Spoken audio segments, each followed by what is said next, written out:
Udah kelihatan nggak, Dek?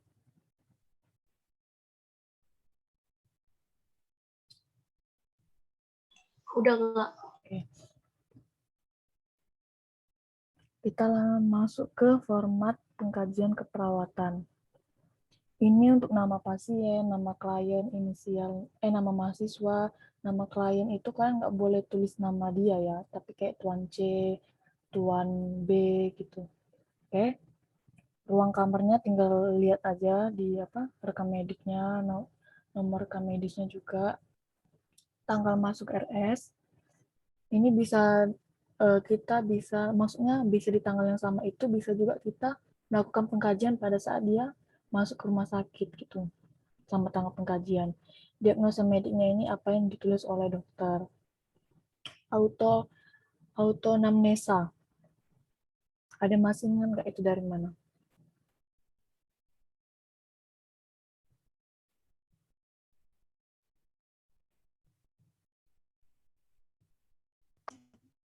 Autoanamnesa itu dari pasien. Ya, pasien kalau amnesa itu dari orang lain, bisa dari keluarganya atau enggak, misalnya dia kecelakaan nih. Nah, yang membawanya ke rumah sakit itu bisa juga kita tanya, itu masuk ke anamnesa. Ini kalian tinggal checklist aja dia masuk kemana, baru pasiennya, alamat rumahnya itu tinggal kalian lihat di kasus, penanggung jawabnya siapa. Ini harus keluarga inti ya penanggung jawabnya, tapi kalau misalnya dia kayak kecelakaan itu ditelepon dulu keluarganya, diinisialkan, namanya dirahasiakan. Bisa penanggung jawabnya yang bertanggung jawab terhadap biaya, bisa juga dia yang membawanya ke rumah sakit, tapi itu biasanya ditelepon dulu keluarga, pokoknya harus keluarga inti itu. Nah, baru data mediknya ini saat masuk, misalnya dia terdiagnosis diabetes mellitus tipe 2. Mungkin saat pengkajian bukan tipe 2, tapi tipe 1. Jadi ini nanti di skip saat pengkajian, nanti tunggu lihat kalian pengkaji dulu, baru nanti kalian tulis saat pengkajian. Oke. Keadaan umum itu gimana sih, Kak? Yang pertama itu keadaan sakitnya. Dilihat tuh, tampak sakit ringan, sedang, dan berat. Caranya melihat itu gimana, Kak? Dari dia kesadarannya bisa juga dilihat, atau enggak dia dari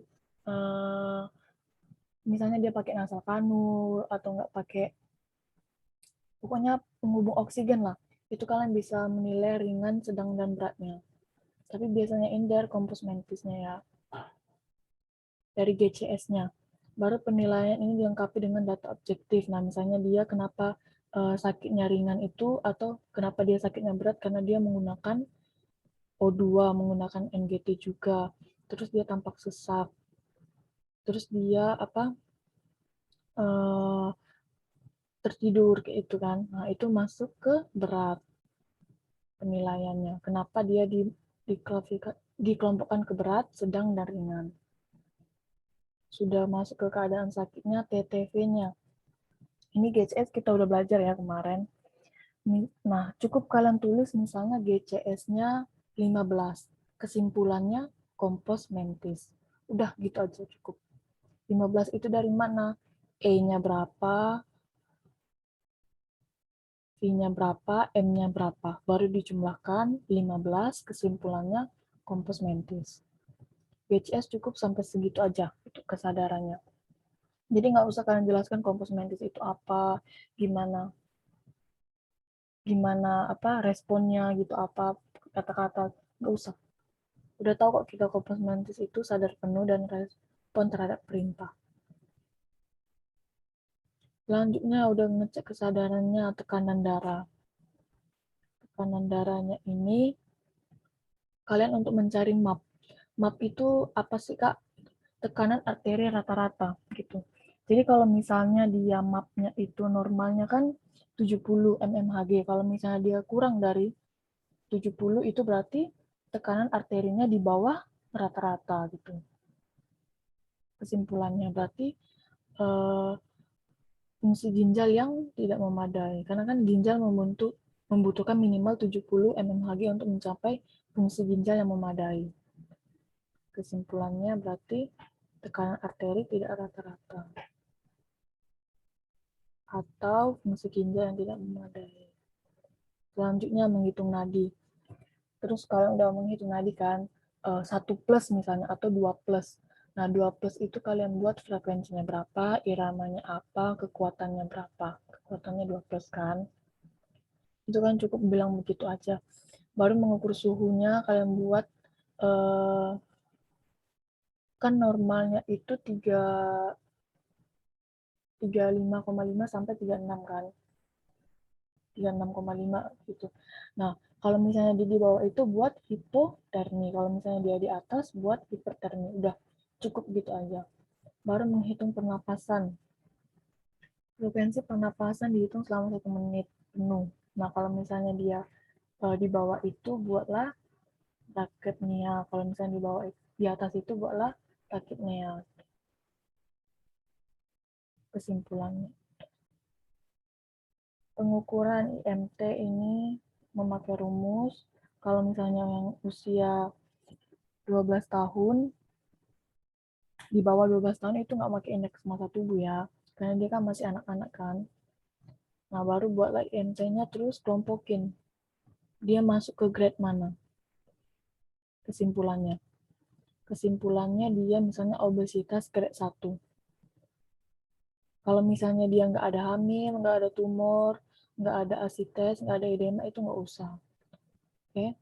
Kalau misalnya dia ada, berarti kesimpulannya obesitas grade 1 karena hamil gitu. Misalnya karena mengidap edema masif gitu. Udah, itu aja cukup.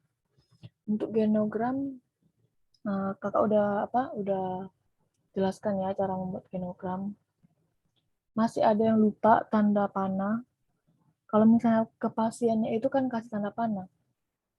Tanda panah itu menunjukkan bahwa dia pasien. Terus kalau misalnya tinggal serumah, dikasih lingkaran. Ini artinya dia tinggal serumah. Ini masih ada yang salah juga. Oke. Nah, untuk pola kesehatan, ini kakak nggak mau banyak mengasih tahu karena kalian cukup menanyakan ininya aja kepada pasien. Kalau misalnya keadaan sebelum sakit itu dia bagaimana keadaannya, baru keadaan sesudah sakit itu maksudnya itu dia pada saat udah masuk ke rumah sakit gitu.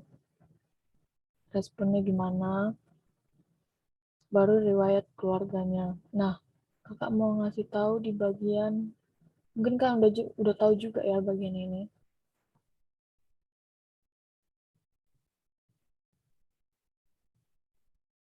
Terapi. Ada yang bisa tahu nggak kenapa kakak garis tekankan pada terapi? Terapi itu kan kayak pemberian obat kan? Nah, kenapa?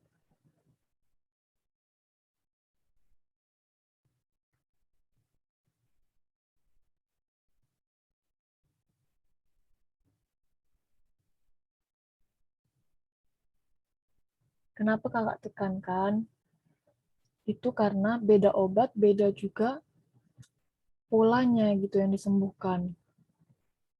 Nah, jadi nanti kalian kalau misalnya nanti kan dapat banyak di kasus itu nanti kalian kayak banyak banget dikasih obat-obatan. Nah, nanti kan kalau misalnya nggak ngerti ini obat apa, tinggal cari aja, terus kalian kelompokin tuh. Dia masuk nggak sih ke jantungnya obatnya ini? Kan kalau misalnya pola aktivitas, kan itu kan lebih ke jantungnya kan. Nah, ada nggak sih berhubungan dengan jantung? Oh, kalau ada, berarti masukkan ke terapi. Kalau misalnya dia berhubungan dengan eliminasi, masukkan ke eliminasi. Udah, cukup gitu aja. Yang lainnya kalian bisa lihat di kasus. Tuh, yang lainnya kalian tinggal jawab-jawabin aja. Postur tubuh, coba lihat di kasusnya apa gitu. Gaya berjalan gitu apa. Nanti kalian pada saat INPT sama Ibu Juni itu kasusnya nggak komplit gitu. Nggak apa-apa gitu. Kalian boleh buat data-datanya kayak asalkan nggak berpengaruh ke kasus kalian, itu nggak apa-apa kalian buat data-datanya. Kan nggak mungkin juga kalian kasih kosong kan ini semua kan, tidak ada kan, itu nggak mungkin kan. Nah, kalian buat aja kayak kayak normal gitu, atau enggak yang mendukung data kalian. Tapi biasanya itu enggak sih. Pokoknya jangan sampai kasus kalian itu bermasalah. Kalian boleh buat, karena nanti di NPT itu kalian dikasih kasus itu, misalnya fokusnya itu cuma eliminasi gitu. Nah, kan yang aktivitas, yang latihan itu kan banyak tidak ada kan. Nah, kalian boleh buat itu, boleh buat yang di sini nih, normal-normalnya. Itu nggak apa-apa, asalkan kasus kalian nggak berpengaruh sama yang kalian buat normal-normal ini, itu nggak apa-apa. Jangan ragu-ragu deh. Kalau misalnya itu kan nggak mungkin kalian buat tidak ada semua kan. Di pola koordinat semua ini itu tidak ada semua. Udah cuman gitu doang. Ini tinggal kalian lihat aja gimana cara mengisinya.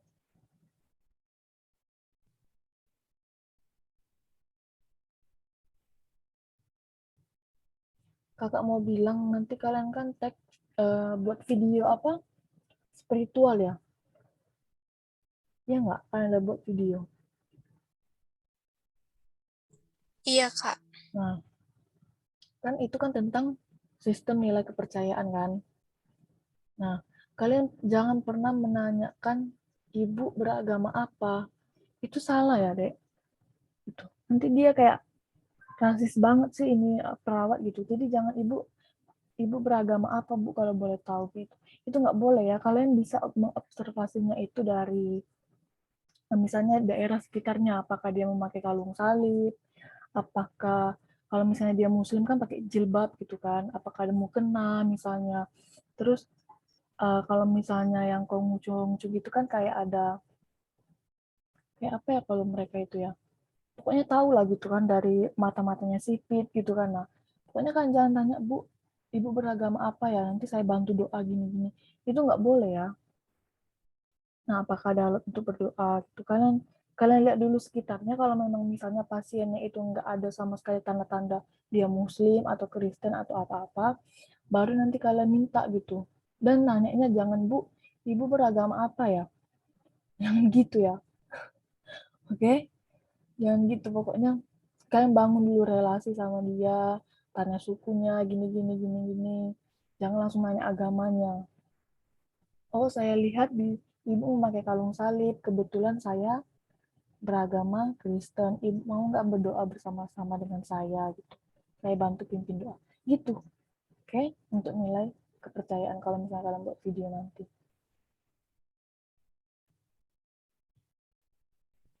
karena kan Indonesia kan agak sensitif ya dengan agama gitu. Jadi ngapain juga nanya agama. Dan kalian juga bisa lihat ke rekam medisnya, agama pasiennya apa. Oke, okay? Kalau misalnya dia nggak mau berdoa sama kalian, eh, kalian buatlah misalnya, Ibu di sini ada kegiatan ibadah loh Bu, tiap minggu dengan pendeta ini. Ibu mau nggak Bu saya jadwalkan gitu. Itu juga boleh gitu. Udah cukup, udah cuman ini, udah selesai kita.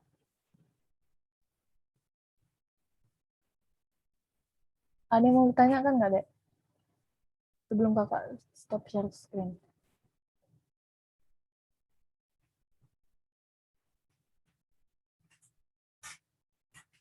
Nggak ada?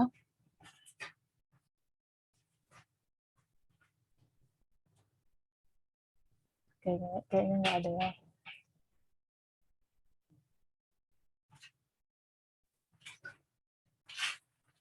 Dan itu kalau mau nanya, tanya aja. Kalau misalnya mau cerita juga kan, Kak kemarin ibu itu bilang gini-gini kayak gitu. Itu apa Kak maksudnya? Udah selesai, tutoring kita udah cukup.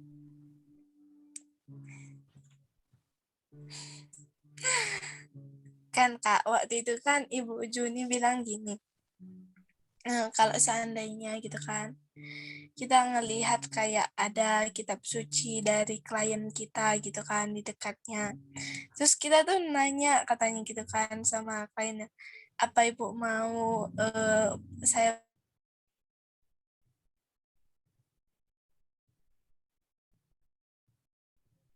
Ya.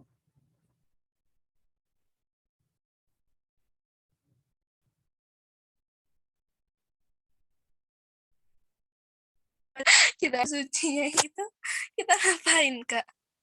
Tadi putus-putus suaramu, Dek. Kitab suci, Iya kakak. kitab suci baru Jadi kan kak, ini masih putus-putus kakak. enggak lagi. Kan waktu itu Ibu Juni bilang kalau seandainya ada klien kita itu, kita ngelihat kitab sucinya di sampingnya gitu. Kita itu tawarkan gitu katanya, Ibu mau saya bantu baca kitab sucinya gitu. Terus aku tuh kepikiran kayak kitab suci agama lain gitu kan Kak. Kan kita kayak nggak tahu cara bacanya gitu. Jadi Bu Juni itu maksudnya gimana gitu Kak. Terus kayak gini Kak. Terus dia bilang kayak gini, doakan pasien gitu kan Kak.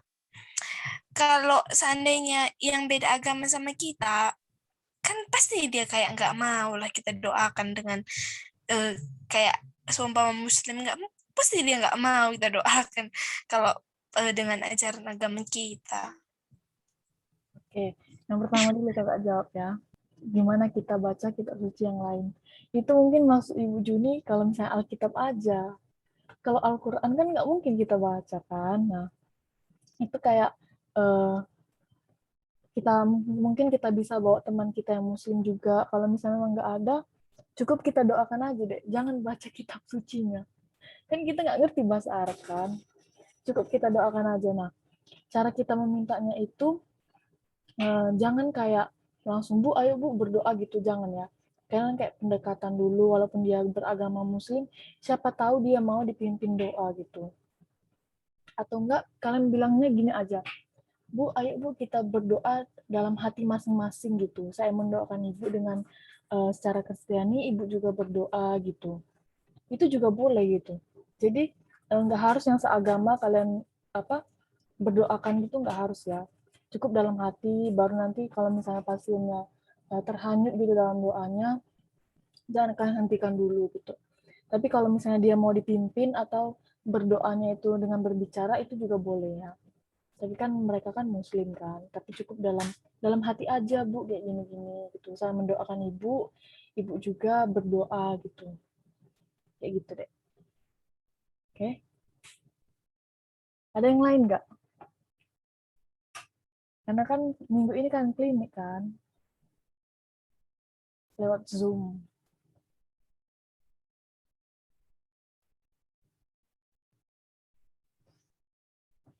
Oke deh, kayaknya kalian ada yang lain nggak? Indah, ada nggak deh pertanyaan?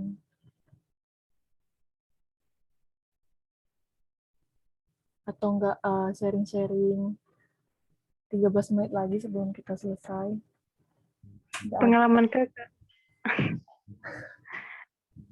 Ini kayak take me out ya, pas. Nah, kakak belum pernah sih berdoa sama pasien, serius.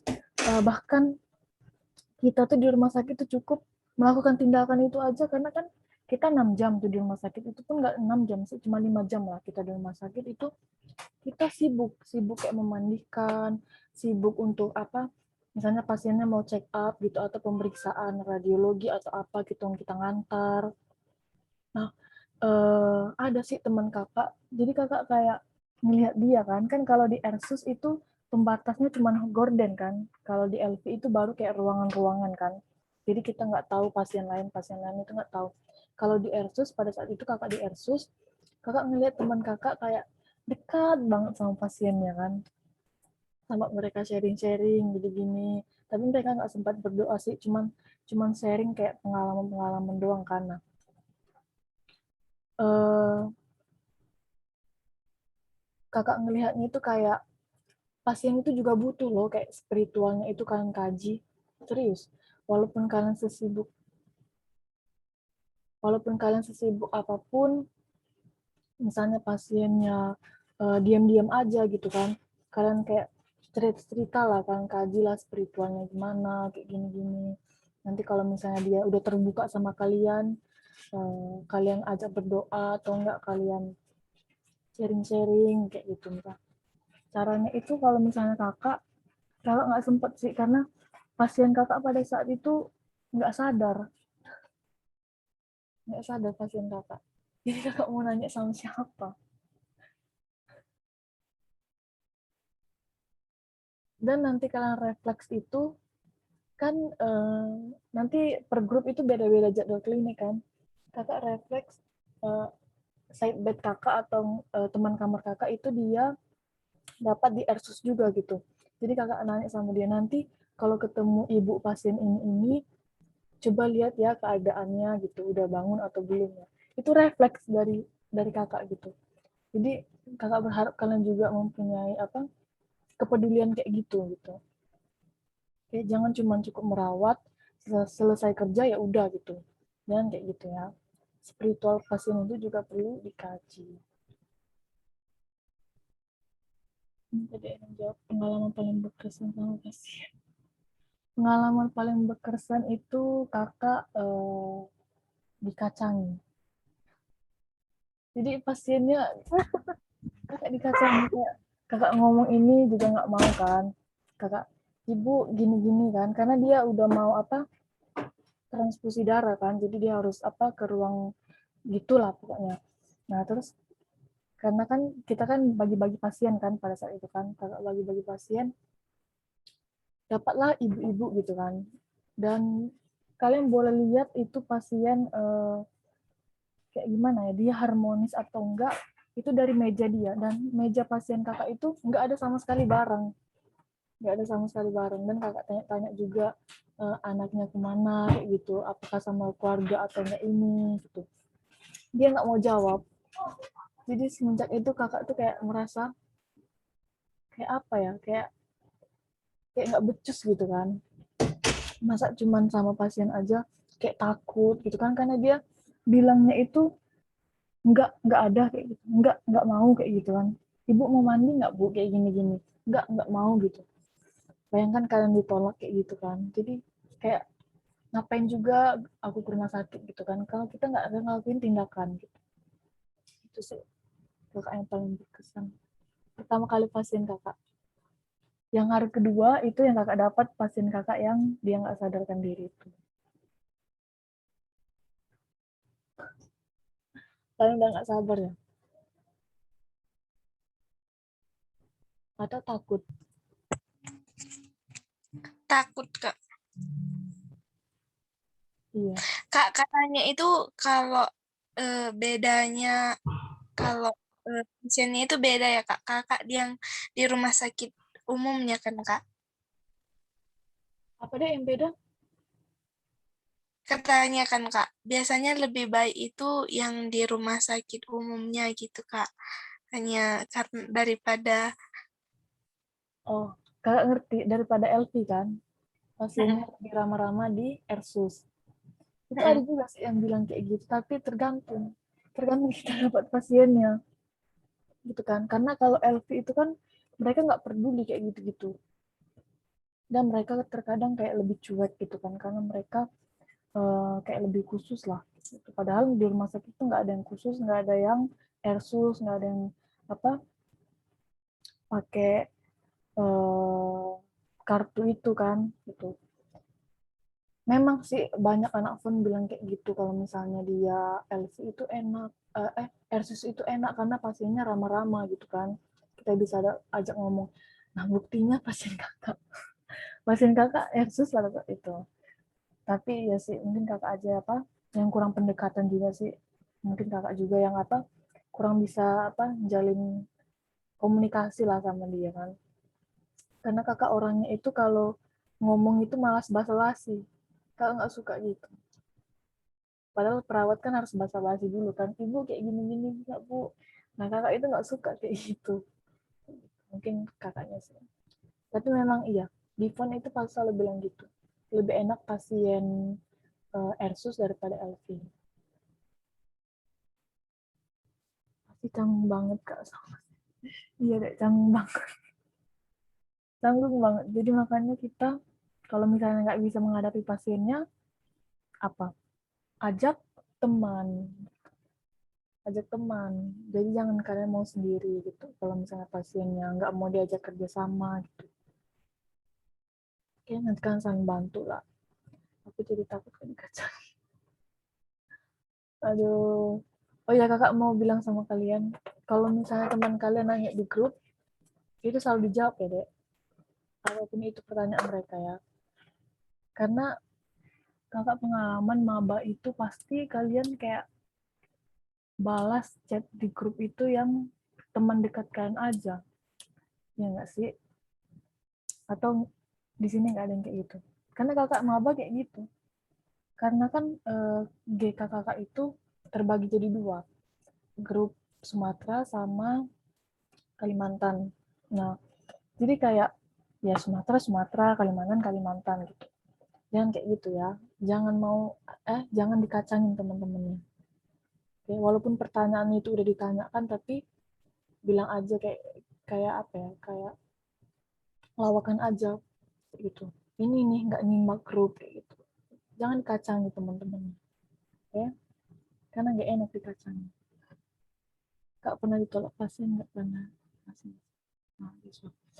Kalau misalnya Ersus itu nggak pernah ya dek, dia nolak mahasiswa di Ersus, tapi kalau di LV itu pernah sih ada. Saya nggak mau sama perawat itu, saya mau sama perawat yang lain. Gitu. Tapi kalau di Ersus itu kakak jarang ya dengarnya kalau ditolak sama pasien. Tapi kalau misalnya dia ada sih kayak bukan ditolak sih, ini lebih tepatnya kayak dia lebih menutup diri pasiennya. Jadi kalau misalnya apa? Kalau misalnya di samping pasien itu apa ya namanya itu kayak bisa diturunkan, dinaikkan, kakak lupa.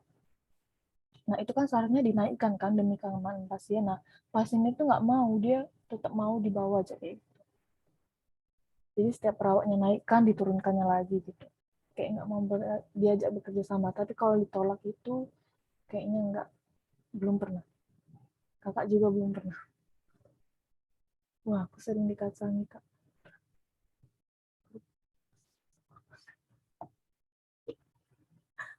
Aduh, di grup angkatan, yes. Pasti di grup angkatan itu yang selalu di-share kayak apa, kayak materi-materi atau nggak ikut kegiatan ini. Nggak apa-apa deh dikacang. Kita melatih mental. Rosiana paling, oh di sini Rosi ya paling sering. Bagus. Kakak suka sama orang yang kayak gitu.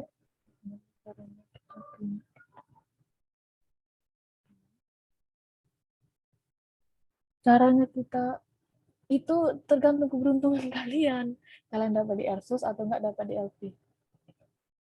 Itu keberuntungan kalian. Nanti itu nanti ngelihat ke grup GK kalian. Misalnya GK kalian GK 35 nih. GK 35 semuanya di Ersus atau GK 35 semuanya di LP gitu. Jadi kan nggak boleh milih. Langsung nanti dipilihin sama CE-nya. Cheers. Jadilah seperti Rosi yang selalu merespon teman-temannya. Oke? Ya enggak? Udah selesai kita. 3 menit lagi eh, on cam yuk. Biar ada kenang-kenangan.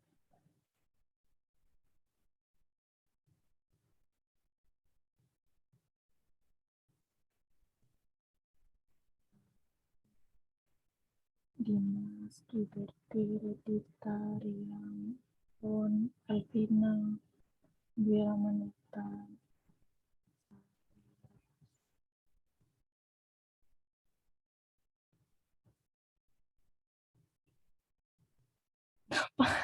Ngapain? Nanti aku kirim nomor rekeningku ya. Mau ngapain? Mau ngapain Bima? Duh,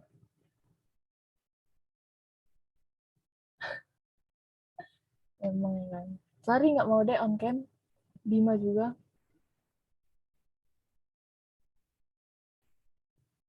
Kakak puji Tuhan udah hafal semua muka-muka kalian. Bima?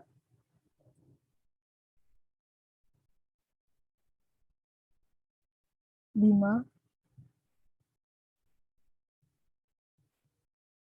Ya udah deh. Oke. Kakak bilang 1, 2, 3 sini ya. 1, 2, 3 cheese.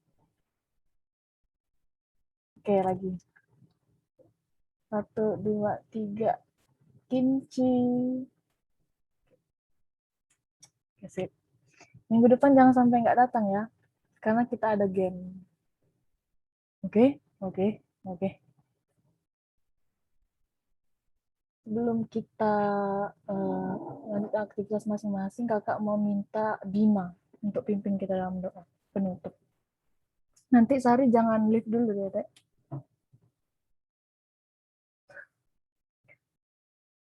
Ayo Bima. Bima. Baik teman-teman, dan untuk Kak Keiko, sebelum kita menutup tutoring kita bersatu dalam doa.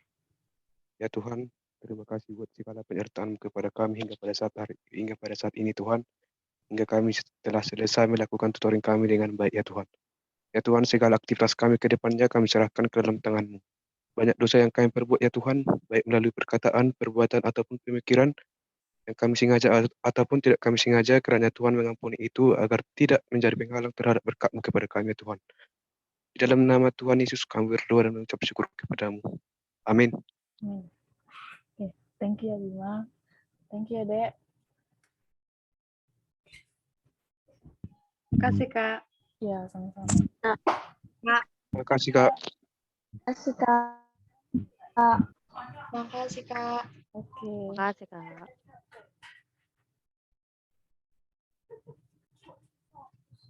Iya.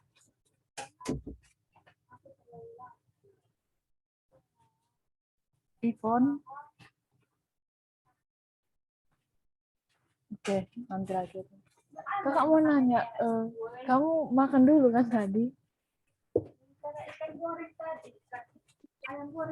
Tadi aku makan dulu. Oke, kakak mau apresiasi buat kamu karena kamu jujur. Tapi sesuai kesepakatan kalau misalnya yang telat, Catatan. ya buat catatan. Kan kita nggak ada catatan tuh kan, cuman materi aja kan. Nah, kakak mau nanti kasih kasus lah, genogram. Kamu udah nonton video kakak nggak? Genogram, cara buat genogram. Belum Kak, soalnya kemarin aku juga kayaknya nggak masuk waktu genogram itu. Nah, ini dia. Kamu nanti nonton dulu ya, Dek. Nonton dulu cara buat genogram gimana, atau enggak tanya sama yang Bima sama Karisia itu juga kemarin kakak suruh buat genogram. Nanti kakak kasih kasusnya, kamu tinggal buat skemanya, uploadnya di Google Drive yang kakak sering bilang ya. Soalnya nanti Kakak kirim. Iya, kakak kirim, Dek. Dudeknya hari Minggu ya, jam 12. Oke? Kak. Kamu ada mau diceritain atau disampaikan? Enggak ada. Enggak. Enggak ada Kak, udah. Oke, udah KKN ya.